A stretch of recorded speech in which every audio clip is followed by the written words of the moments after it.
So ఇప్పుడు ఈ చేర్చుకుంటున్న నేపథ్యంలో తెలంగాణ ప్రజలు ఒకప్పుడంటే ఏమో గానీ ఇప్పుడు సోషల్ మీడియా ఇంత దగ్గరగా ఉంది. ప్రతీదీ గమనిస్తున్న నేపథ్యం కనిపిస్తుంది.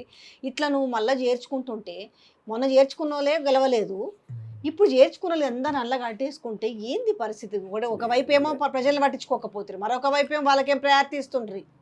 అమ్మా ఆయనను ఏ పరిస్థితుల్లో కూడా ఆయన పదవి తీసేయాలని ఎవ్వరికీ లేదు వాస్తవంగా. కానీ ఆయనకు భయం ఏంటంటే ఎప్పుడన్నా ఏదన్నా కూలిపోద్దా ఏంది, నా సీటు పోద్దా ఏంది అనే దాని మీద ఆయన తప్పులన్నీ చేస్తూ ఉన్నాడు.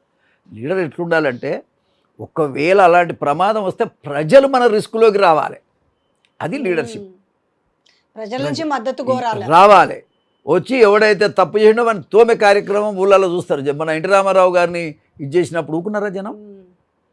తండ్రి ఊళ్ళలో ఎగబడి యా. కాబట్టి నేననేది ఏంటంటే ప్రజారంజకమైనటువంటి పరిపాలన చేస్తే అటువంటి పరిస్థితి వస్తుంది.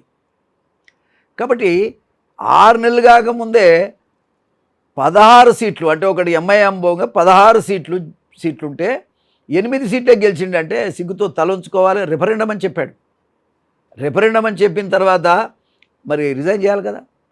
గెలిచిన 8ని కూడా నేను చూడు, నా తీరు చూడు, నేను కాబట్టి గెలిచిన అంటే సిగ్గుండాలి కనీసం. నేను కాబట్టి గెలిచినడానికి లేదు, ఎందుకంటే అక్కడ ఒప్పుకోలే కదా. ఉత్తమ్ కుమార్ రెడ్డి నేను గెలిపించుకున్నా అన్నాడు, ఖమ్మం పోతే మేము గెలిపించుకున్నామని చెప్పారు.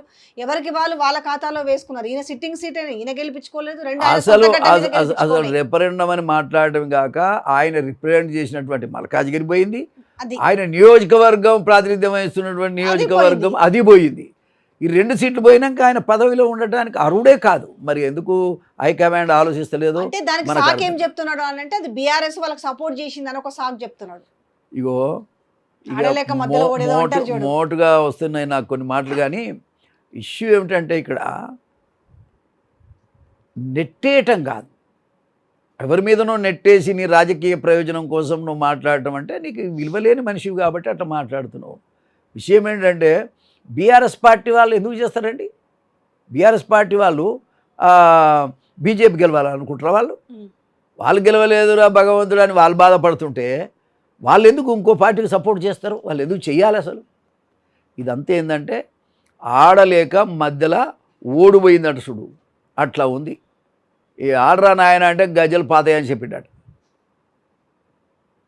ఇన్నా గజ్జలు పాతగునే అంటున్నాడు. ఆడరాడు, వీడికి ఆడరాదు, మన రాదు. Because is not a administrator. అదే నేను చెప్తున్నా.